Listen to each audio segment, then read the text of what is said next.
Regresamos a Argumentos. Gracias por seguir en sintonía de este espacio a través de la señal de Globovisión. Giulio Cellini, abogado, consultor político, nos acompaña pues en este espacio para analizar nuestro panorama político nacional. Te decía que siempre que comentan que es importante participar, que es ejercer nuestra voz, y digamos, después si no vimos que ese resultado se compagina con lo que sentimos que ocurrió, pues también hay métodos, hay mecanismos para denunciar, pero en todo caso, si no se hace nada, si no se acude, si no se participa, si se quedan de brazos cruzados, también cuáles son las consecuencias, ¿no? de estas dos opciones, que si bien son válidas, lo que tú mencionabas, a personas que participaron en ese proceso electoral como candidatos de oposición también fueron criticados duramente por otros dirigentes de oposición, quienes aseguraban que no había nada que buscar en ese proceso.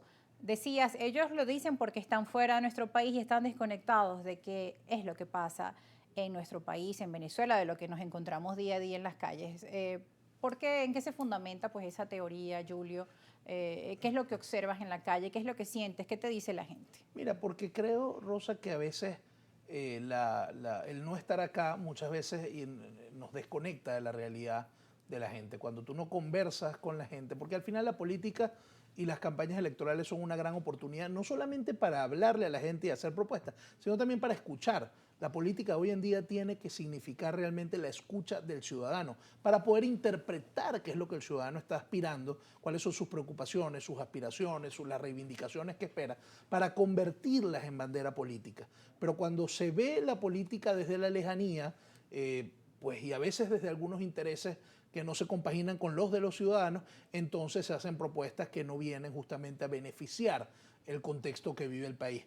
Yo entiendo, y quiero ser muy insistente en esto, que hay una gran apatía por parte de la gente y un desgano a la participación, porque la gente de alguna forma siente que las instituciones no han sido capaces de cumplir con lo que legalmente les corresponde, pero tampoco de solucionar los problemas que la gente tiene. El problema económico, el problema de la subsistencia diaria, los grandes problemas que confronta el país, los problemas de los servicios públicos. Bueno, la gente siente que las instituciones no han sido capaces de resolver sus problemas y muchas veces eso, en lugar de llevar a la gente a participar, como quizás lo fue el 28 de julio pasado, en otras oportunidades el mecanismo de expresión que tiene la gente es justamente la apatía, la indiferencia. Pero justamente recordaba yo con base en estas reflexiones que el Papa Francisco nos decía que la indiferencia es el cáncer de las democracias. Y yo creo que eso es así, porque las democracias se construyen con la participación de la gente. Y si bien nuestro contexto no está asignado por los parámetros o los cánones de la democracia, ciertamente, nosotros como ciudadanos tenemos que actuar democráticamente.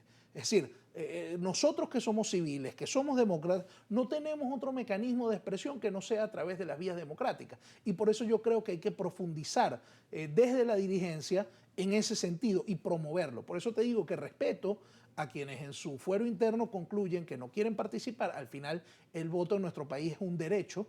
Yo creo también que es un deber, pero pues al final del día es un derecho y usted puede o no expresarse, usted puede o no votar. Pero yo lo que no creo que tenga sentido es que la dirigencia política plantee eso como una ruta. Porque al Eso es no final los entender el ciudadanos contexto. siguen muchas veces pues las indicaciones de esa dirigencia política, ¿no? Atienden a Bueno esos llamados. porque la dirigencia política tiene un rol de orientación. Claro, y Esa es si la una de las orientación es funciones. no ir, es lo que ocurre, lo que vimos pues Claro, por en el supuesto que último sí te debo proceso. decir que la abstención no solo se produjo en la elección del 25 de mayo porque la dirigencia política así lo planteara. Por supuesto que eso tuvo un peso importante. Pero realmente los que fuimos candidatos y pudimos encontrarnos con la gente se encuentra decepcionada.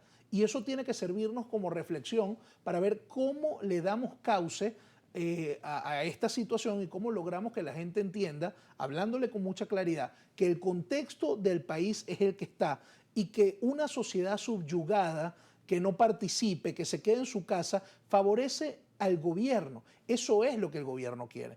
El gobierno no hizo mayor campaña para la elección del 25 de mayo pasado. La institución electoral no promovió el voto como es su deber hacerlo. porque no les interesa que la gente participe. Sí, y por eso yo creo que es hasta un tema de terquedad el asunto de la participación. Si está clarísimo que el gobierno no quiere que participemos, yo creo que la sociedad venezolana, entendiendo eso, tiene que participar hasta como por un tema de terquedad. O sea, y ahí esas son las razones prácticas para votar. Más allá de las que te decía que son, digamos, cuestiones políticas, el tema de que la elección te sirve como un mecanismo para escuchar a la gente y para llevar mensajes a la gente, para organizar a los partidos políticos, para organizar a la sociedad democrática, para participar y expresarse como un mecanismo de protesta pacífica. También el voto, Rosa, tiene razones prácticas. Y las razones prácticas son la defensa de los espacios más cercanos que tiene el ciudadano. Yo creo que no tendría ningún sentido que Chacao, Baruta, El Hatillo y todos los municipios opositores o históricamente opositores del país pasen por primera vez a manos del gobierno porque no participemos en el proceso electoral. Los espacios que se llegaron a conquistar en la elección de hace 4 años, alcaldías que nunca antes habían sido gobernadas por la oposición, yo creo que es importante salir en defensa de esos espacios porque es mejor eso que abrirle la puerta a escenarios desconocidos. Imagínate la victoria simbólica que sería para el gobierno ganar en Chacao, Baruta, El Hatillo, Lechería u otros municipios históricamente opositores. Sería la misma alegría simbólica que tuvimos todos nosotros, los demócratas, cuando se ganó por primera vez el estado Barinas, que para el chavismo tiene un simbolismo importante. Claro, bueno, recordamos. Eso sería exactamente lo que para el chavismo significaría ganar Chacao, Baruta y El Hatillo. Y quiero ser muy claro, si se repiten los resultados del 25 de mayo en esos municipios, la victoria va a ser del chavismo. Bueno, yo quiero ver a los vecinos de Chacao cuando le cambien el nombre a la Plaza Francia, a la Plaza Altamira y le pongan Plaza de la Revolución, o a la Plaza Sadel en Baruta le pongan Plaza Hugo Chávez. Bueno, habrá que ver. Son municipios que históricamente han tenido una opositores. alta votación, altísima, Claro. por ejemplo en el Latillo, más del 80% incluso del voto opositor. Sería muy raro que esto ocurriera, pero son las consecuencias de quizá no participar. Sería muy raro, en Rosa, ese pero proceso. insisto, si se repiten los resultados Es del posible que 25 de ocurra. mayo, Lo vimos esa en va el a ser la Zulia, consecuencia. la gobernación del Zulia, por ejemplo, que históricamente el Zulia pues había sido un estado donde la oposición pues tenía, ¿no? Allí, digamos, ese puesto, igual que la gobernación, por ejemplo, de Nueva Esparta, por ejemplo. Zulia, Nueva Esparta, bueno, son gobernaciones, estados obviamente opositores. Miranda es un estado ampliamente opositor. Táchira, y en se la el estado digamos, elección Táchira. pasada fue por el tema de la desunión. Había múltiples candidaturas de la oposición para ese entonces, recuerdo. Ahora, ¿cuál va a ser, por ejemplo, el llamado con el tema de los alcaldes? Veía las declaraciones del MAS llamando a la unidad, a apoyar a los alcaldes que son de oposición y están en sus puestos, a acompañarlos en una reelección. O, digamos, buscar cuáles son esos dirigentes y que distintos partidos de la oposición puedan apoyarlos para ese proceso electoral. Aunque el tiempo está así muy corto, de hecho extendieron el plazo de las postulaciones y tenemos ahora hasta esta semana, hasta mañana, 17 de junio, ¿no?, para hacerlo. Bueno, Rosa, es que eso es el deber que tenemos en este momento. Lamentablemente el gobierno a su conveniencia plantea las fechas de los procesos electorales y quienes creemos que hay que participar nos tenemos que adecuar, es la verdad, al cronograma que está planteado. Ellos obviamente escogieron la fecha del 27 de julio porque es una fecha simbólica, así como el año pasado escogieron 28 de julio porque era la fecha del nacimiento del presidente Chávez. En este caso escogieron 27 de julio porque es el día antes del aniversario del 28 de julio del año 2024. Sí. Entonces, bueno, el tiempo es muy poco, el gobierno sabe que la oposición tiene una situación de desarticulación o de que en algunos casos se sigue promoviendo la abstención de cara a esos procesos y el gobierno necesita aprovechar este momentum que le favorece.